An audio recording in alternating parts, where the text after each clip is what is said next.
By now, you've probably heard my magic wand story. It's a brand that's been part of my personal journey for more than 20 years. But no matter how many times I sing Magic Wand's praises, I'll never be able to fully capture the story of this incredible brand. Well, now journalist and author Kate Sloan just completed a limited audio series documenting the history and impact that Magic Wand has created over the last 56 years. It's called Making Magic. And the series chronicles Magic Wand's incredible brand story through interviews with nearly 40 experts, performers, business owners, educators, and fans.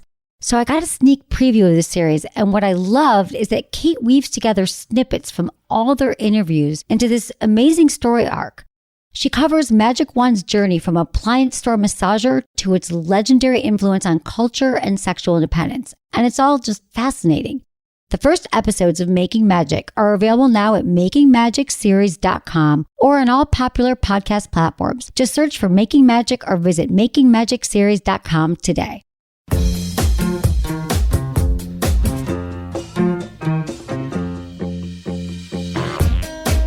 We literally do not breathe. None of us do. Like even right now, we're breathing so shallowly that it's just not true breath. So when you can actually take a moment to say, let me really deeply breathe, it shifts everything. Into his eyes. They're the eyes of a man obsessed by sex. Eyes that mock our sacred institutions. Bedroom eyes, they call them in a bygone day. You're listening to Sex with Emily. I'm Dr. Emily, and I'm here to help you prioritize your pleasure and liberate the conversation around sex. Coping with life's chaos can seem like an uphill battle. Sometimes we keep trying to get a hold of things, but there's just always new challenges on the horizon. Well, today I'm talking with Tal Rabinowitz, who's helping people around the world now try to find calm in all the commotion with the Den meditation. She gives tips for beginners who've never even tried calming their minds. Then she tells us how meditation has changed her relationship by giving her an eagle-eye view of it. And I've known Tal for a long time, and I've seen this transformation since she really got into her practice at Den meditation. There's a lot of talk lately about meditation, how important it is. And what I love about Tal and her work is that she just makes it accessible. We also take a call about jealousy and how that's impacting someone's relationship. And then Tal helps me uncover how to stop judging everything we do as really bad or really good and simply just let things be what they are. We can all use some of that right now, right? All right, intentions with Emily. For each episode, join me in setting an intention. You know, why are you listening to the show? What would you like to get out of it? It could be, wow, I want to get a new perspective on my relationship.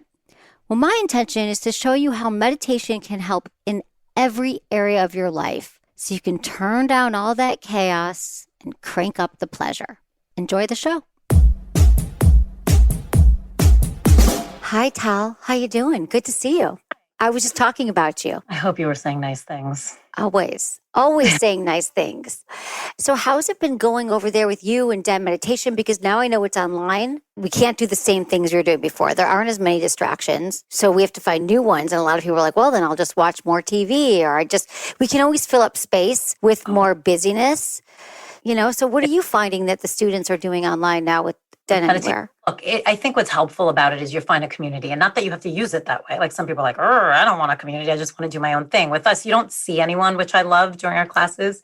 So you can literally be in your pajamas or naked for all we care. You can have a dog barking in the background. You can have your kids screaming. So you really can incorporate it into your life however you want. That doesn't affect anybody else taking the class or the teacher. So that I love, because I do think everyone has a different form of chaos.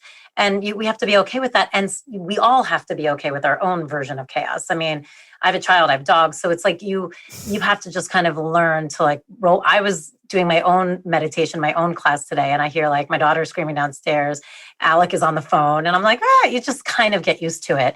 But there's what I love about it is we have classes pretty much all day. So I think more than most online places, there's just live classes to choose from all day.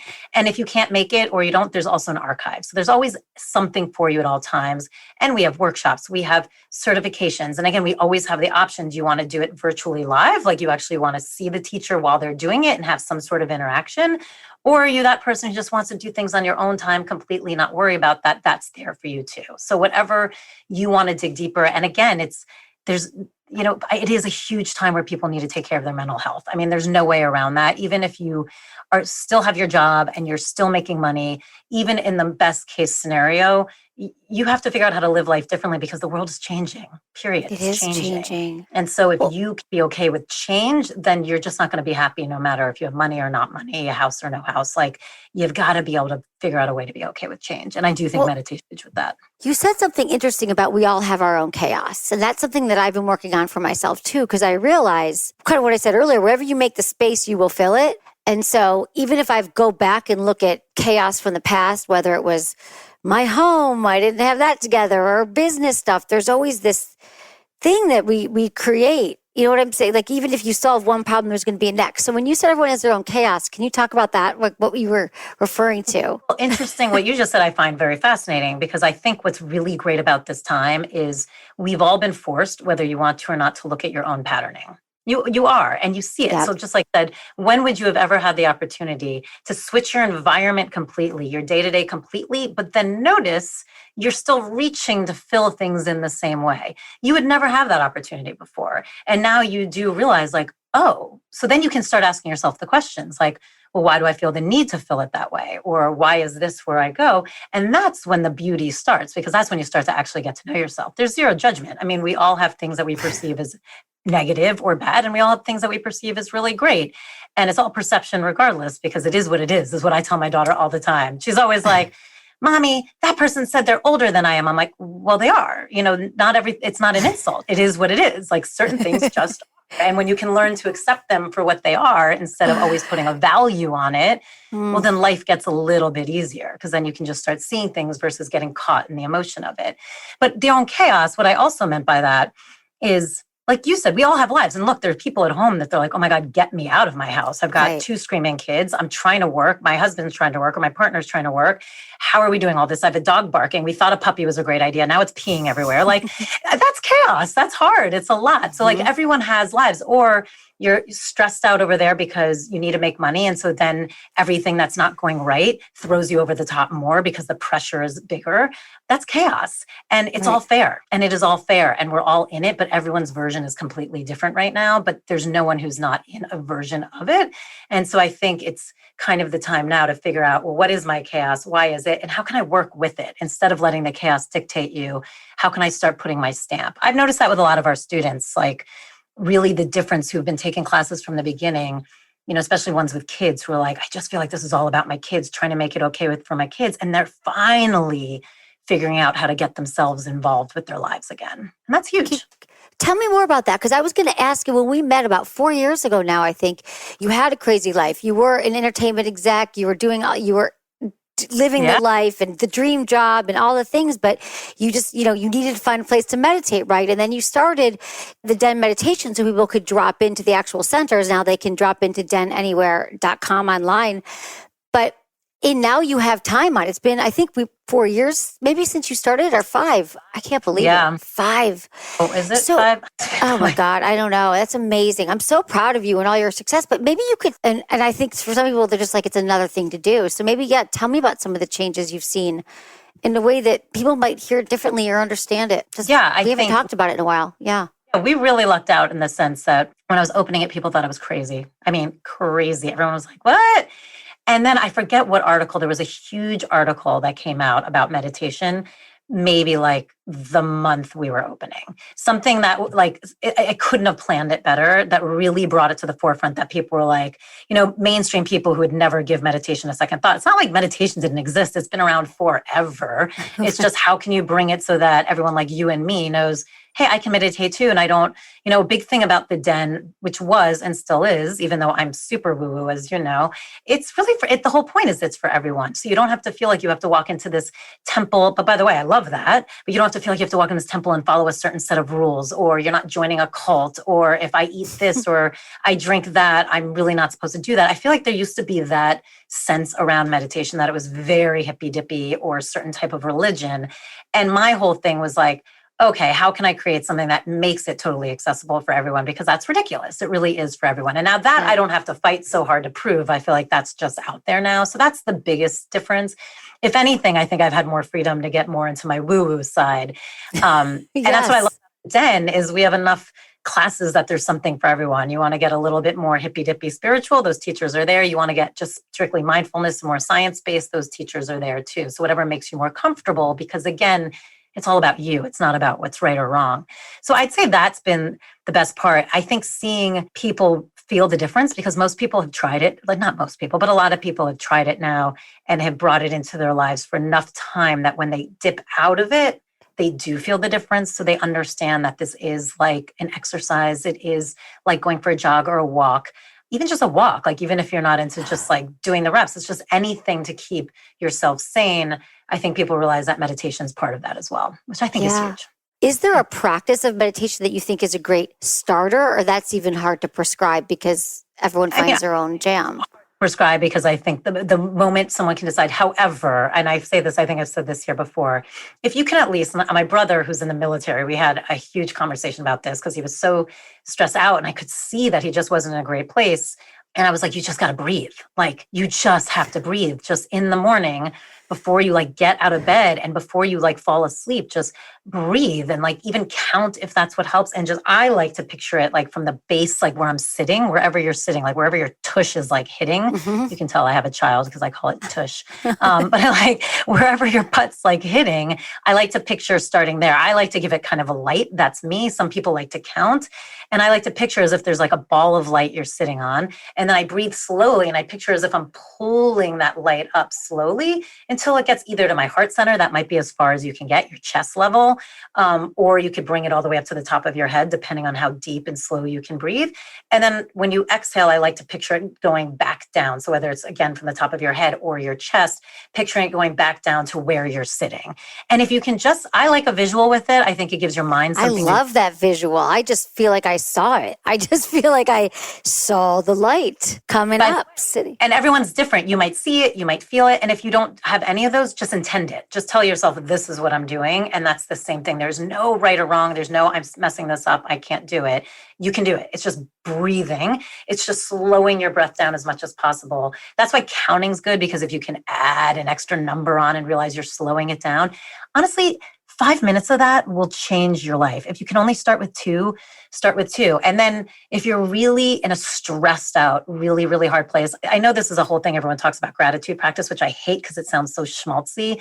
And I didn't realize I naturally did it all the time. Like before I fall asleep, I almost always am like, thank you so much for blah, blah, blah, blah, blah. And almost in the morning, if I ever have time, if it's not being woken up by my daughter screaming, which is usual, I use the same thing. I kind of wake up and it's the same thing. I'm just very thankful. And again, it's such a schmaltzy thing where people are like, have a gratitude practice. But if you can naturally get into that, that will also start shifting it, because it's so easy when we're stressed out in a bad place. I mean, you know it. I mean, you guys talk about relationships all the time. Like when you are fighting with your partner and all you do is concentrate on the fighting, it's so hard to get into a good place. It just is, because you're sitting in that situation of shit, you know, we can curse, right? Right. Yes, totally curse. So it's the same thing in life. It's like when you, even not the relationship, same thing. When you're in a bad, stressed out place, if that's all we like sit there and mull over, as hard as it's not to mull over, if you can even take breaks and train yourself to take breaks, everything starts to feel a little lighter. Yeah. Okay. I like this. We're going to take a break. It's Tal Rabinowitz. When we come back, Tal tells me how meditation can completely shift the quality of your relationship for the better.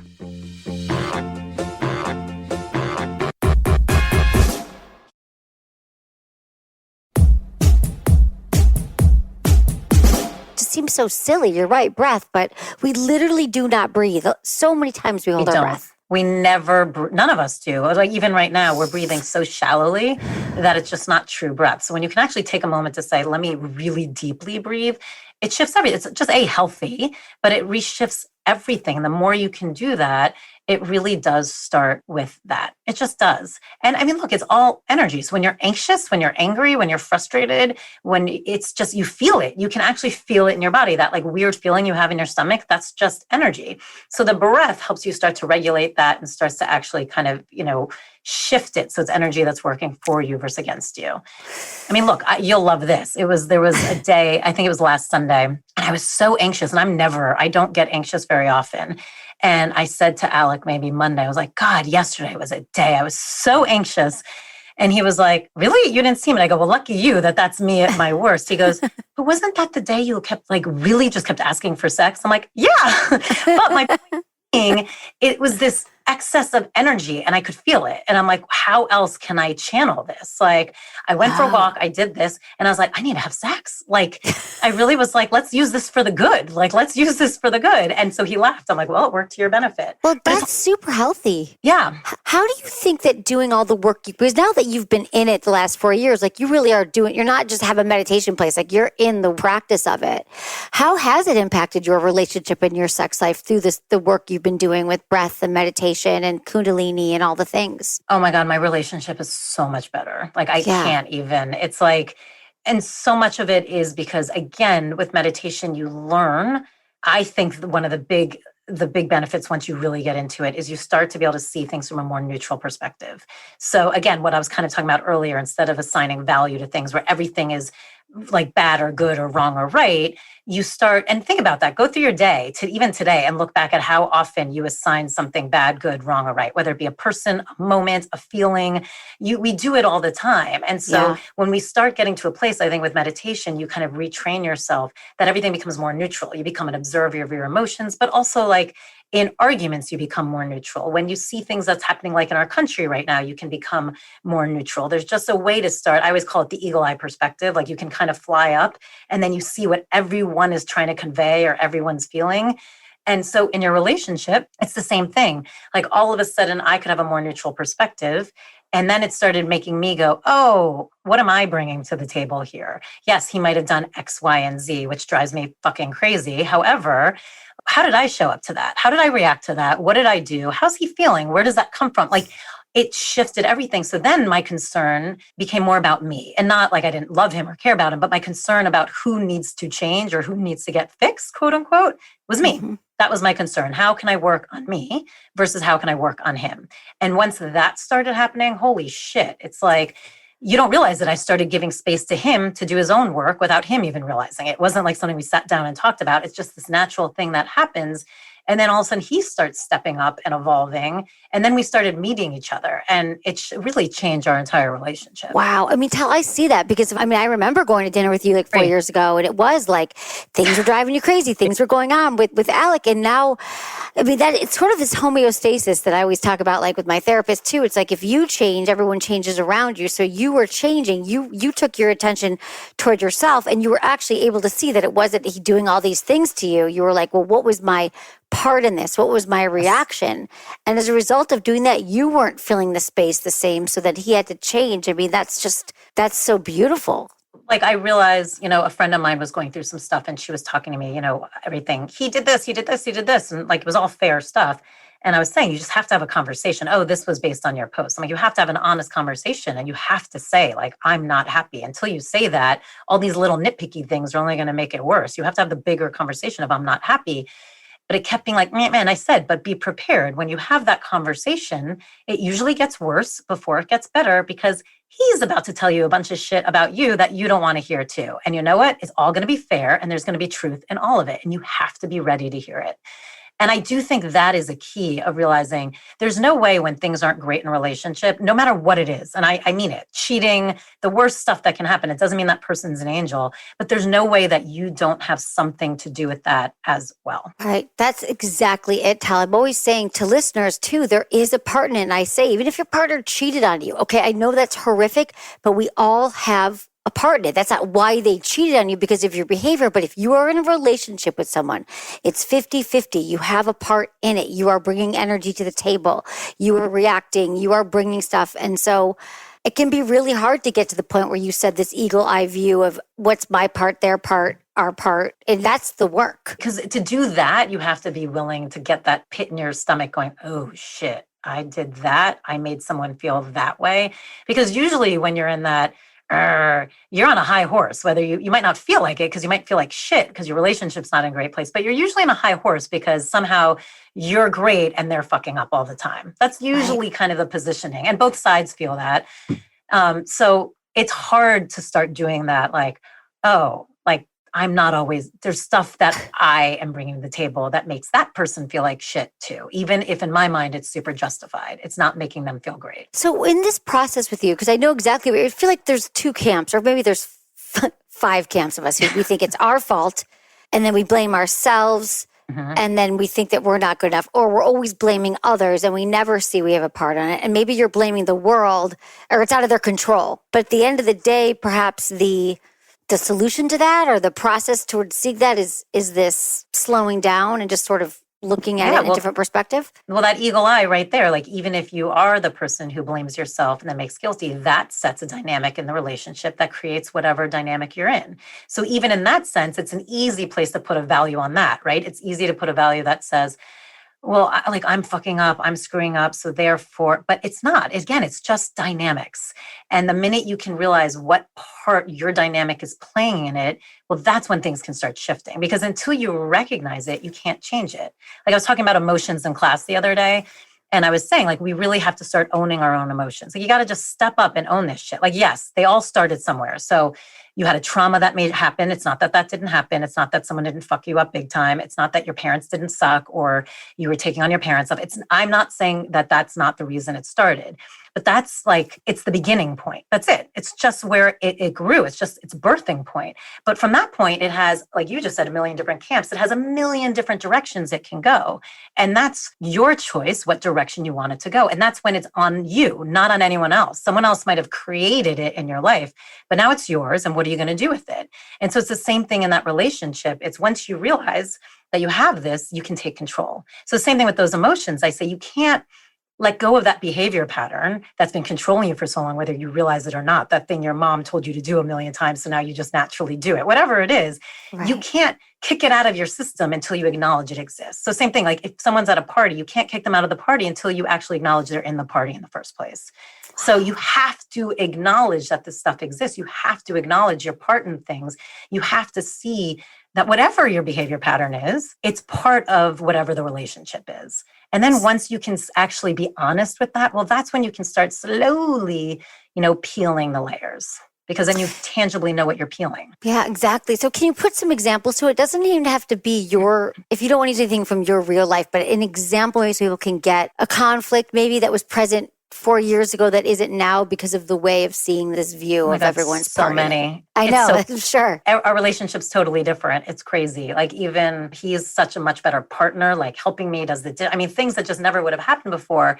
And what I realized too, well, here's like a present day thing, because we've really evolved, and I feel like he actually helps me in ways when before I felt very solo in doing everything, which I know is a very common complaint, I'm sure, for a lot of people, especially. Yeah, let me just set that up. It is very common that a lot of people call in, they're doing everything. They're raising the kids, they're cleaning up, they're making the dinners, they take care of everything and feel like, and kind of have resentments maybe that their partner isn't stepping up. Yeah. Okay. And I know that when I think for me, I just started saying, well, this is who he is. Stop trying to make him something different. By the way, no one's saying you have to do it either. To me, like let's do a basic example of dishes. Yeah, that's dishes. Super perfect. Yeah, dishes, right? So it's like, instead of sitting there getting angry at him for not doing the dishes, I was like, well, no one said I had to do the dishes. I'll do it when I want to do the dishes. Like, stop putting this all on him. Let him be him and worry about you and worry about your reaction. Like, you knew who he was when you got together with him. You also are the doer in this relationship. I'm way more of the proactive one. So stop making this an issue, right? And weirdly, now I joke, he's up there, he does a dish, he yells at me to move away. He's like, you cooked, you leave. It's such a different dynamic. And now because of that, because I feel like we've evolved, it gets easier and easier. So if I see him sometimes in my mind doing less or quote unquote being lazy, and I hate that. That's my shit. The fact that I use the word lazy, that's my shit. That's what I'm bringing to the table because I have all these preconceived notions of what lazy is because of how I was raised. And it's not fair. But I wouldn't have known that. Like years ago, I'd been like, he's lazy and me. But now I'm like, is there a jealousy? Do you wish you could be doing that? Do you wish you could be taking more time for yourself? You know what? You can. No one's telling you can't. He has never told you that you have to do X, Y, and Z. And you can't, let's say, and sit there and watch TV all day. I'm sure if I looked at him and was like, I want to watch TV all day today, he'd be like, great, do it. But like I put all of these preconceived notions on it. I put this idea that lazy is bad and it equals this, and that, versus like I could probably learn to relax a little bit more. So again, when I started turning like, well, what can I learn about this, about me? Again, now if he's sitting there doing nothing, I'm like, but he does so many other things. It doesn't even really bother me the same. Or if I catch myself having that inkling of a moment right away, I'm like, let it go. This is you. Like, I know it's me and I know it's my own crap on what being lazy is versus not being lazy. And again, the fact that I'm even using that word just says it. And I'm sure there's a lot of like... Yeah. Well, because I'm always going. And it's like people are doing it. Yeah, it's not natural, but that's so interesting. It's also that noticing too, right? That you're catching yourself now that it's happened so much. You're noticing before you lash out. For sure. And again, it changed my whole perspective on this isn't about what he does. It's about what I think about what he's doing. And now why am I even thinking that way in the first place? Holy shit, let me open up that can of worms. And then I realized there's a can of worms behind it and it's my can of worms, not his. Is it more through the meditation and all the work you've been doing? You were able to peel back the layers on your own, or were you journaling about it, therapy? Journaling's amazing. I'm not a huge journaler. That's my own shit too. I probably have to go through, but journaling is amazing. So yes, I think if you can write this stuff down, it uncovers more. I find when I get stuck, my mind works very fast. So I do a lot of this in my head, which is not the best. But part of the reason I can do it is because I do have a practice. And I think it allows me to be able to kind of go through my stuff that way.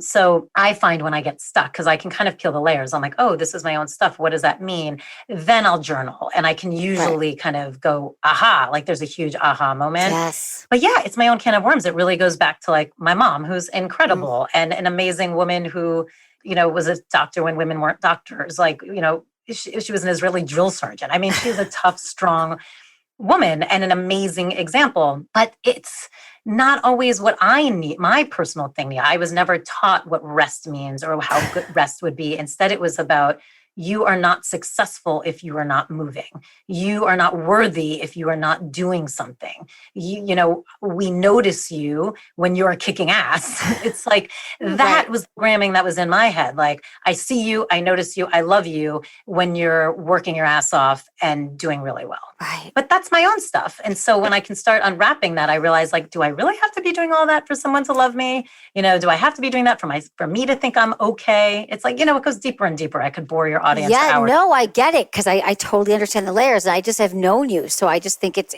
so, I don't know. It's incredible to see your friends go through this stuff and to change so much and to actually like practice what you're preaching and doing the work. I always say people do the work. It doesn't just have to be therapy. It could be meditation. All right, we're going to take a quick break. When we come back, Tal and I give advice about what to do if you get jealous when your partner spends time away.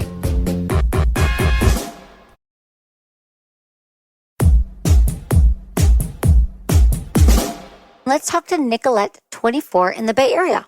Hi, Nicolette. What's going on? How can we help? Emily. How are you? Hi. Good, Nicolette. What's up? How can we help? So my husband and I have been together we've been married for 5 months, but we've been together for about 2.5 years now.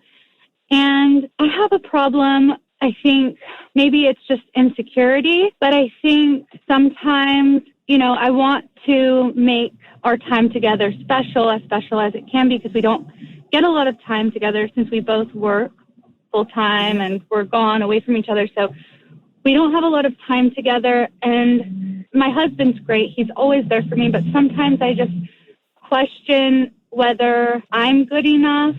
And I think it just stems from an insecurity within myself. And when he goes with his friends, I get jealous. And sometimes I think, the only way to fix this is maybe I will think I need to find another guy or something like that to make myself feel better about myself if he's not giving me all of the attention that I want when he is away from me. And I was wondering how to, just be more confident with myself and know that he is faithful to me, because I know he is. Right. I know that he would never, ever cheat on me, or because I know he loves me, and he's always, giving me compliments and being kind to me. And I think it's just a problem within myself, and I need to figure that out.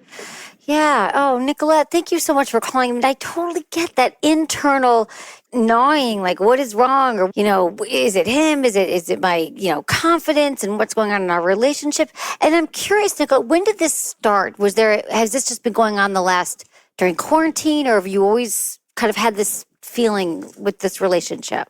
I think that it started, I went on my bachelorette party and we went to Vegas, and there were a lot of guys that were around, and I just realized that they were giving me a lot of attention, and I wasn't used to that because I come from very sheltered kind of upbringing, and I haven't really been around that a lot, and I've never really gone to parties. I went to a military academy. Okay. And I don't know. I think I just started feeling that way when that happened. And now every time he leaves to go with his friends, I'm always imagining maybe other girls are around him and doing the same thing that kind of happened to me in Vegas. And it makes me feel really nerved up. Okay, because you had the evidence of that. You're like, if all these guys are around me, what happens when he goes out, or is his friends circling around somebody? So Nicolette, this all makes sense to me. Have you ever talked to him about this? Have you ever shared with him about some of these feelings that you've been having and kind of deepening your connection around what you might need from the relationship and what he needs? I've kind of brought it up to him a little bit, like that I get nervous, like when girls are around him, I guess. And he just kind of says, Nicolette, you're being stupid. That would never happen. I love you, and you should just trust that. Okay. And he's never given me a reason to even be jealous, so I don't know why I get these feelings. Right, this like internal feeling. Yeah, I mean, I'm just thinking there's some other work to do. That's not about him, it's not about your husband. It's about maybe there's a yearning, there's some work to do. What do you think, Tal? Yeah, is he your first serious relationship, or have you had any others? He's my first serious relationship, yeah. And have you talked to him about when you said, because you said it was interesting, I got all this attention and I didn't even know what that was like. So clearly you weren't getting this type of attention from him. Have you been able to put that into words of what you might be looking for from him that might make you feel a little bit like, it sounds like you might be needing something and you're discovering that about yourself and you don't know how to put that into words maybe with him? Yeah, and then another thing too is that sometimes I feel like I don't sexually satisfy him and he sexually satisfies me, because sometimes he doesn't always finish. And I think and he says that it's because sorry if this is going too deep, but he says that it's because I get too wet. And so then, it's not as good for him, which doesn't make sense to me. Okay. A lot of guys don't necessarily finish during intercourse, but it would be up to the two of you. I mean, I love that you've had this conversation, but now I think, and I would love you to have this conversation with him outside the bedroom, not right after sex, not even right before sex in the bedroom, but just say, I want to talk about our sex life. And I love that I'm so satisfied and that feels really great, but I want to know what you might need to finish in the bedroom, because maybe we don't know. Maybe he never really finishes. Maybe he only finishes there every once in a while. Maybe he needs a hand, or maybe you're wet, but then you just kind of have a towel by the bed and you wipe and then you go back in. So that shouldn't be, I don't love that he says to you, it's because you're too wet. That doesn't make me feel, and I'm sure it probably doesn't make you feel so great that there's something that you're doing that's not allowing him to finish. And I'm not sure all the accuracy in that either. He's telling you what he feels he knows, but I think there's something else here to talk to him about. And this has just kind of been happening recently, where he's been saying that and he hasn't been finishing, and then he will just kind of like give himself like a hand job, and then, but I don't want that. Like, I want him to be able to feel pleasure from me, not from just himself. If that makes sense. Yeah, no, that does make sense. And that's what scares me too now, like when he goes out with his friends, or maybe he thinks like, oh, I'll be more satisfied with another girl, and that terrifies me. Yeah, no, that's all terrifying. I mean, I totally understand this now. You've painted a really good picture. Do you feel like you've gotten more wet and then it's the friction isn't there? I do. Yeah. And I don't know why. And it's just, maybe I get really turned on, but it's only been the last like half a year that this has been happening where I get extremely wet. Yeah, it happens with our hormones and different parts of our. Are you on any medications or anything? No, I'm not. Okay, you Nothing got has no birth changed. control pill. Okay. I mean, honestly, Yeah, it's no. hormones, it's women. We all different parts of our life, different parts of the month. We get wet. We're not wet at all. So this too shall pass. But what you do is you get wet, and then you have to keep a towel by the bed, and then maybe you could wipe a little bit. You could use your hands and finish him off. So I just think this is something that you could finish him, but it's a matter of talking about it outside the bedroom. Going back to what Tal was saying, he might not know what he needs from you, or that it's okay, or that you could help him finish.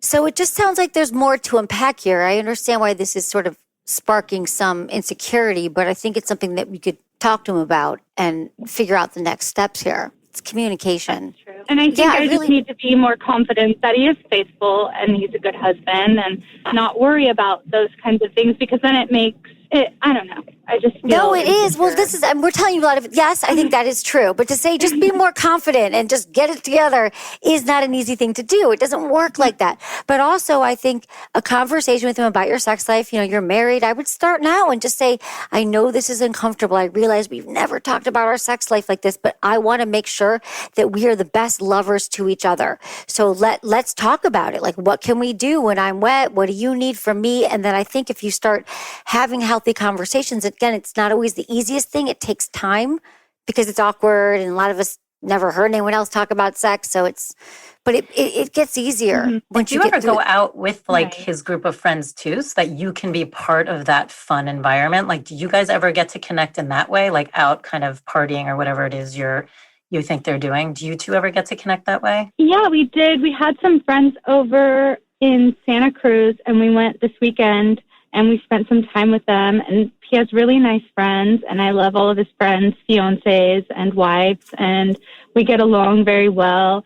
And this weekend, actually, we were walking downtown in Santa Cruz, and there was a sex shop, and I brought him in there to kind of see, like, maybe there's a toy or maybe there's something we could get together. And he's actually brought up the problem of me getting too wet. So I thought, well, if he's being open with me, maybe I'll take him into the sex shop and we can look for different toys or something to spice it up and make it better. And he felt very uncomfortable going into the shop, and we didn't end up getting anything. Had you guys ever talked about trying sex toys before that moment? Yes, we have. We've talked about trying it, and I thought going into the store would make him more open to getting something, and I think he just felt uncomfortable, and I think maybe it was something he was expecting me to purchase on my own and surprise him, maybe. Okay, baby. Well, this is the thing, Nicolette. This is what I want for you. Like, then we'll get you to the place where you walk out of that store and you say, babe, I saw you were uncomfortable in there. Like, it could be, you don't have to say that, but you could be like, what? Right. Maybe you're thinking you want me to get this on my own. That's fine. Because it is true, perhaps, that if you're in a store and there's women working at a sex toy store and they come up to you and say, hey, do you want to get this vibrator dildo?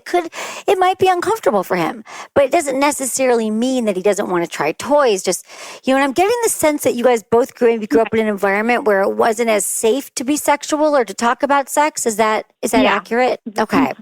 So it's new to all, even the conversations around sex is new. Buying a sex toy is next level. My mom's always been open about talking about sex with me. And she's always walked around the house naked. She's always been very open about her body. She's very open book. But I haven't had, I guess just for me, I haven't had a lot of experience with relationships. That makes sense. You're 24 years old. It's your first serious relationship. And what I do here all day, every day for the last 15 years, is I help people figure, like most people, no matter what age they're at, they don't have experience. So someone could be twice their age and they don't feel comfortable talking about sex. So what I love about this, Nicolette, is that there's nothing wrong here or broken. Being in a committed sexual relationship and then actually talking about that relationship is just a new skill, a new practice that you can let your husband know that it's important to you. And you can even acknowledge that, I know this kind of feels weird and we've never done this before, but I'd love to kind of continue to figure this out together with that. I'm not going to, you can let him know, like, open, everything goes. There's not going to be shaming or judgment, but you want to learn together because that's really what it's Exactly. about. And then once you start to talk about it, it gets easier, right? Tal's been in a long-term relationship, like practice, right? Sure. And the one thing I Sexual- want to tell you too, since you are new in like a serious relationship, so you haven't had this as much, no matter what, whatever he ever says or comes at you with, you are normal. Like there's so many different ways everything comes. Like there's so many different, literally, there's so many different ways that people are like it's okay. So if he's saying something, I don't want you to start internalizing it that you aren't good or you're not good enough, or because that's not the case at all. It's just getting to know what you both like. But never think because he may say, well, that was weird for me, that then you are weird. That's not the case at all. And I think that's important since this is so new for you, because I don't want you to start having your own self-doubt that then can grow and grow. And then that just causes problems for both of you. I really want you to know how great and normal and perfect you are. And you guys just have to figure out each other together. That's very true. I just wish that I could satisfy him as much as he satisfies me. And I want him to feel good because I feel really good when we sleep together. And so I just, And so I want to figure out a way to make it more special and spice it up or make it better for him. Yeah, talk to him about what he needs because maybe everything's okay. I mean, I hear what you're saying about him not being able to finish. This is just a first step, okay, Nicolette? Thank you for calling. We have some healthy conversations with you. You're really brave. Thank you for calling in. Just keep learning and talking. Thanks. Bye, Nicolette. We do that, right? We're not enough or we just want to keep going back to our messaging and if you haven't been with enough people, you don't realize how normal. I mean, I'm laughing because I'm like, I'm 45. I wish I had that problem. It's like I have the opposite problem. Exactly. Well, right. I wish I was too wet that everything was like, right. Exactly. But also just the thing of not being normal in the bedroom. We always think that a lot of us think that something happens sexually, we must be the only ones, and that's because no one ever talks about sex. If they're not being satisfied, a lot of times it's the other person's own issue too, and then we just take it on ourselves, and it's hard. We do this as women, don't we? We take a lot on. I'm not saying men don't do it as well. They do. I hate putting gender around it. We have to be the best at everything. We have to solve everything and take care of everything, and then we make assumptions about things. So. Just like we were talking about with Nicolette. I mean, it's what we were talking about all this whole conversation. It's so easy to put value on something. So, whatever happens, it's like right away, you're either putting a negative or a positive on it versus it is what it just is. Like, this is a fact of what's happening.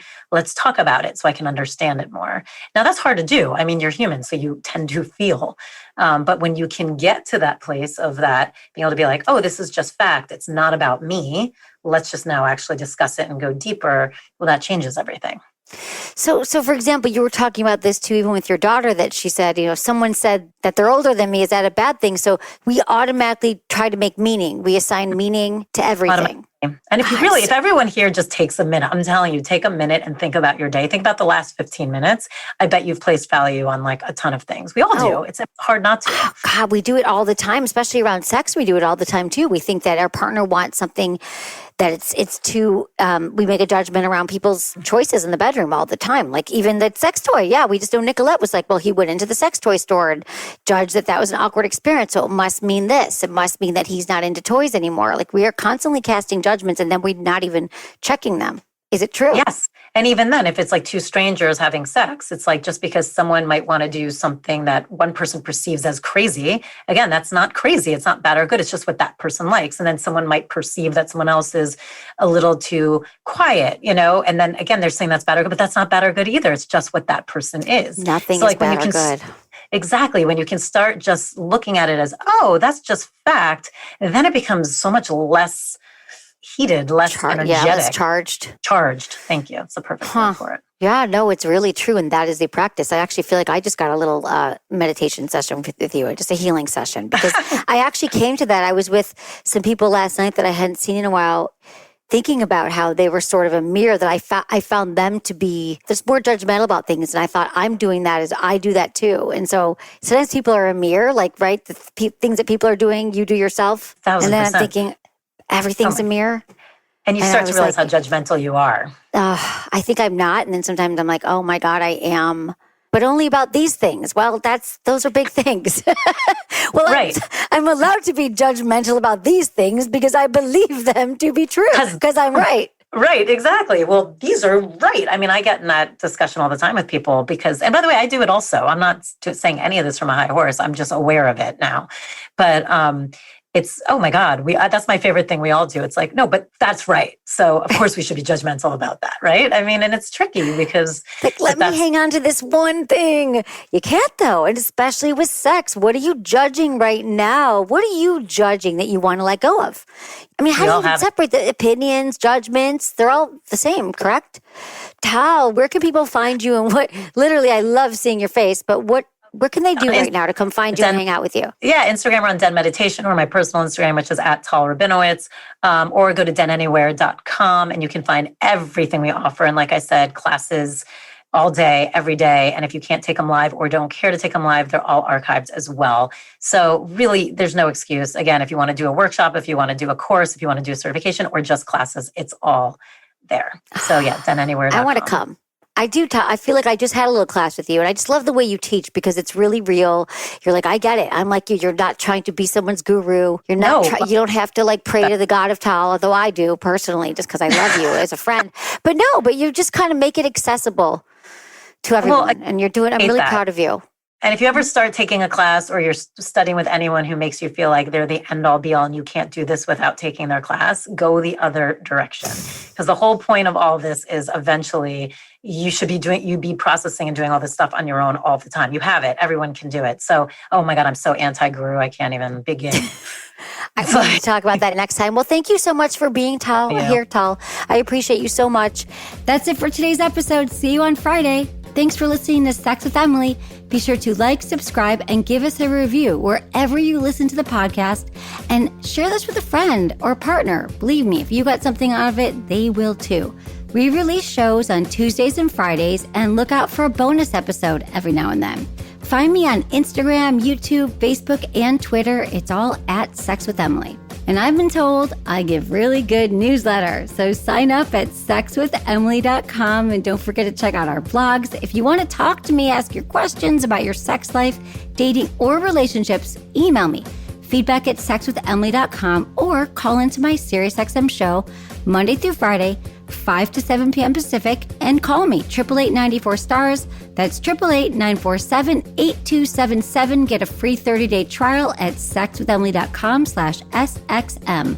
You can watch my masterclass on masterclass.com/Emily Morse. Was it good for you? Email me, feedback at sexwithemily.com.